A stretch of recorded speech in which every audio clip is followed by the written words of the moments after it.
Hey guys, welcome to the Field of 68 YouTube channel. If you like what you see here, hit that subscribe button and you'll get more college basketball content just like this. I want to talk about the Oklahoma Sooners, the number 19 team in the country, another team that is sitting here at 9-0 after beating Arkansas 79-70 in, I believe it was called the Cardinal and Crimson Classic, a game that was played in Tulsa. We were able to catch up with Porter Moser, fresh off of winning his ninth game of the season, and right before he was going to dive into, I believe it was a plate of chicken strips and pasta, he told us. Let's get into that interview right now. Porter Moser from the bus.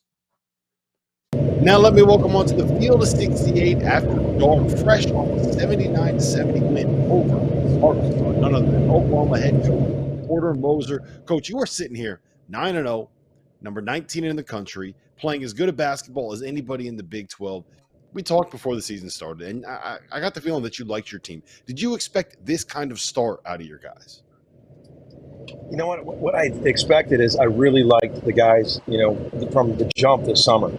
I mean, we had two guys that started us for as freshmen, Otega Uwe and Milos Uzan, and then Sam Godwin played a lot of minutes. We had three guys that played a lot of minutes last year, and then they blended with the portal guys right away. And so, I mean, you never sit there and are you going to go whatever you're starting out? But I really like the team. I thought we were deep. I thought we're coming off the bench with three starters. I think we got 8 starters on our team. And, with guys like Rivaldo Soares, who played really well tonight. He started at Oregon. Trey Darthard started at Utah Valley, and John Hughley at Pitt. So I really felt we were deep. So Javion's been great, especially these last 2 games for him. I mean, pretty much all year, but these last 2 games he's been terrific. How did you get him? Was he kind of did you have a hook to being able to get him to Norman, or not really? Just the portal? Not really. It was the portal, but I will tell you this: we were in the ESPN tournament last year in Orlando, and you know how you can sit courtside and scout. So we were sitting there, and we played, I think, in Nebraska first, and then we were sitting there watching all the games, and we were sitting there going, man, this kid is dynamic. He can score at all 3 levels, and we were scouting, preparing for him in case we played Siena. And then the season went on. We just didn't think about it. And then when we saw him in the portal, it was like right away, we were like, this is what we're looking for. We're looking for speed, shooting. I think level score. I think get to the rim. He's got a good mid-range game, and he can shoot the 3. And we just have been non-athletic, and he just adds tremendous speed to our roster. Yeah, you guys, non-athletic is definitely not something I would call you guys this season. Between the addition of Suarez and the addition of Jalen Moore and the addition of J.V. McCollum, but to me, the guy that really stands out is Otega Uwe. He took a big step this year. I think everyone kind of pegged Milos as going to be the guy that's going to be the breakout player for you guys. But Otega's here. He's averaging 15 points a game. He's shooting, I know it's small attempts, but he's shooting like 82% from 3 after going 2 for 2 today. How good has he been for you guys this season? It's everything, too, because like even what we did at Loyola, it was about retention and skill development. And, I never had guys in my top 8 leaving at Loyola, but it was, they didn't have the portal where they could do it right away. And just getting those guys, we invested in them last year as freshmen. And you know how hard it is to win in the Big 12 starting 2 freshmen. But we invested in them, and those guys believed in what we're doing, and they just got better. We poured into skill development, and Otega is a great example. He's a gym rat. He works so hard on his handle, so hard in his shot. And but that's what, in this day and age of portal, it's got to be, you got to blend. You're going to have to get portal guys, but you also got to retain the guys and get them better. And Otega is an unbelievable example of a guy who just invested in the get better process. All right, so Porter, you're on the bus ride back home from Tulsa right now. How long is it, and what's it like right now? It sounds pretty quiet, but my guess is once you're done with this interview, or maybe, it already happened, your guys have been pretty excited after this win against Arkansas. Yeah, I got my AirPods on, so they're probably blocking out a lot of the noise. No, they're excited. It's about an hour and 45-minute drive. I'm sitting here right next to the seat, about an arm length away, from Sooner legend Coach Barry Switzer is with us on the bus today, and he's right next to me, and just excited to go back. And get after. We have finals week now, so we got a little bit of a break. But our guys, they understand it was a big win. They understand how good Arkansas, their program is. I think Tulsa does a great job. This was like an NCAA regional type atmosphere that they've done the last 3 years here. So our guys are excited about a big win. What's the celebratory snack on the bus ride home that you got, Porter? So, Abby Herkelman is our nutritionist. She had a little buffet. She had some chicken strips, red bean and rice, and vegetables. We had some pasta. So we had a little, trying to be healthy oriented coming home. So the guys are snacking on a bunch of different things. But I'm sure my snack will be different in 2 hours. Yeah, there you go. Listen, Porter, congratulations. Hey, it better involve a little alcohol, Porter. All right, it better involve a little alcohol. I got to. No, we'll see. Right. We'll see.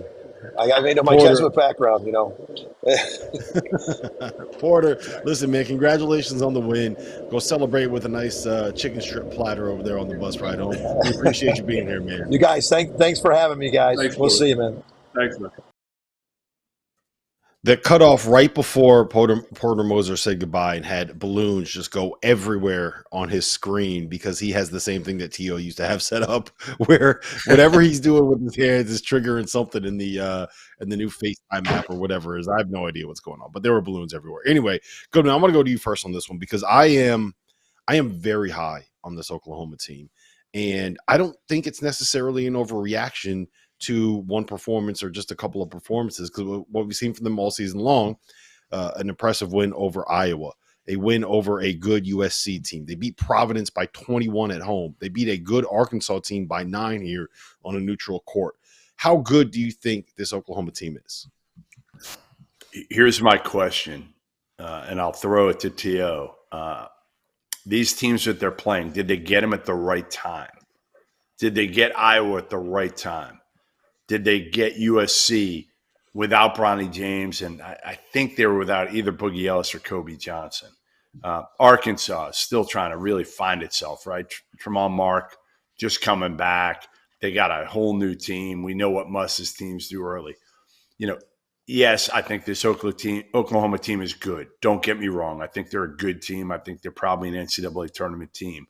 But I still want to see how they're going to do in the Big 12 when they go up against a lot of good teams every single night. Are they going to be able to – when they hit adversity, how are they going to deal with that? How are they going to deal with right now, again, they're winning games. They're beating teams that we didn't think they'd really beat, to be honest. So I give them a lot of credit for that. I just want to see if it stands up long term. Well, I think that long-term thing, I think there's a good point there. And one of the reasons being is J.V. McCollum, I saw him play at Siena. I think he's a really good player. He is slight.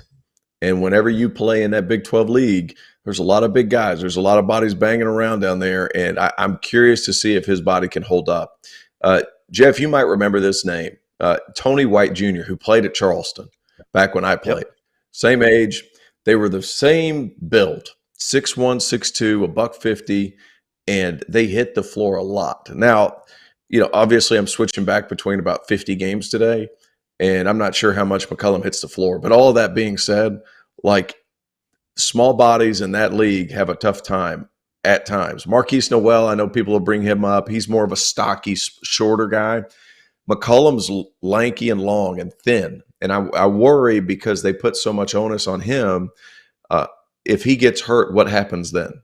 That's my biggest concern with Oklahoma. Outside of that, we know Porter Moser can coach. We know that they have certain utility guys that are good within certain spots. So there's not a whole lot of concern as far as that. But it's just if their main guy goes down for whatever reason, can they sustain? Because it comes then, can this guy sustain at a certain level? And in the Big 12, that's hard. So I hear what you're saying, and I agree with all of those concerns. My response would be that I do think that Milos Uzan is good enough where he could be putting up more numbers than he is right now. I think he's kind of accepting a role because J.V. McCollum beat him out for the starting point guard spot, more or less.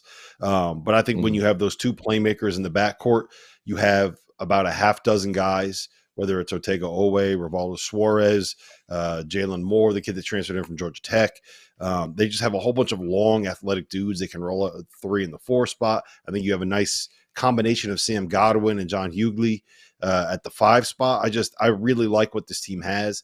I think that as they win games, as they stack up W's, and as that undefeated record looks a little bit better, they're probably going to climb in the rankings. I think that they're probably about where they should be, in that like top 20 to 25 range right now. But to me, that's good enough to be a top 5 team in the Big 12. And I don't think anybody had that coming into the season. Thank you for watching the Field of 68. If you've enjoyed what you've seen here, hit that like button, share this link with your friends, or check out the description for some other places that you can consume Field of 68 content.